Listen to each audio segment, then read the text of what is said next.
జయశంకర్ భూపాలపల్లి జిల్లా గాంధీనగర్లోని urban residential పాఠశాలను MLA Gandra సందర్శించారు. కలుషిత నీరు త్రాగి 13 మంది విద్యార్థులు అస్వస్థతకి గురికావడంతో పాఠశాలకు వెళ్లి స్వయంగా విద్యార్థులతో మాట్లాడారు. మోనో మందు కలిపిన నీరు త్రాగడం వల్లే అస్వస్థతకి గురైనట్లుగా విద్యార్థులు తెలిపారు. ప్రిన్సిపాల్తో గొడవ పడిన సైన్స్ టీచర్ రాజేందర్ వాటర్ ట్యాంక్లో మోనో మందు కలిపాడని చెప్పారు. ఎవరికీ అనుమానం రాకుండా ముందుగా ఆ నీరు తానే త్రాగి అస్వస్థతకి గురైన విద్యార్థులతో కలిసి ఆసుపత్రిలో చికిత్స పొందుతున్నాడని ఎమ్మెల్యేకు వివరించారు.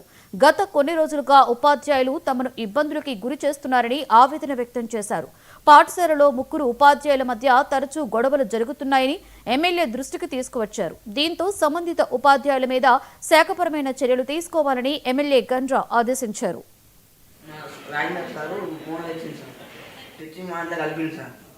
కలిపి మీ ఇంట్లో దొరుకుతామని అంటే మా చిత్రాలు చల్లింది సార్.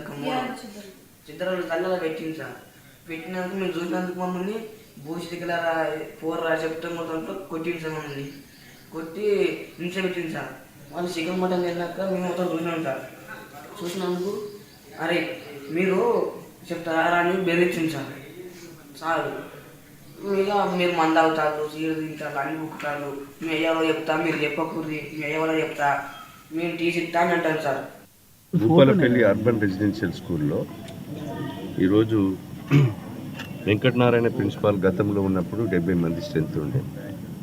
అయితే ఈరోజు మళ్ళీ మధ్యలో స్ట్రెంత్ తగ్గింది. ఆ స్ట్రెంత్ తగ్గిన తర్వాత పిల్లలందరినీ మనము ఈరోజు నిన్న జరిగిన సంఘటన గురించి తెలుసుకున్నాం. వాళ్ళు వివరంగా ఏదైతే మన ఫెర్టిలైజర్ కెమికల్ ఒక టానిక్ సీసాలో ఈ వాటర్ ట్యాంకులో కలిపి ఒక భయంకర వాతావరణం ప్రిన్సిపాల్కును ఇంకో టీచర్స్ వీళ్ళకు విభేదాలు కారణంతో ఈ యొక్క మందు కలిపినట్టుగా మనకు రుజువైంది. వాళ్ళు ఆ రుజువైనటువంటి వ్యక్తులు స్పష్టంగా ఇలా పిల్లలు కూడా చెప్తున్నారు, ఫలానా టీచర్ మేము కలిపేటప్పుడు చూసినాం, యూరిన్ పాస్ చేసేటప్పుడు అని. వీళ్ళను ఉద్యోగాల నుంచి తీసివేయడమే కాకుండా వాళ్ళ చట్టపరమైనటువంటి చర్య తీసుకోవాలని మేము చెప్తున్నాం.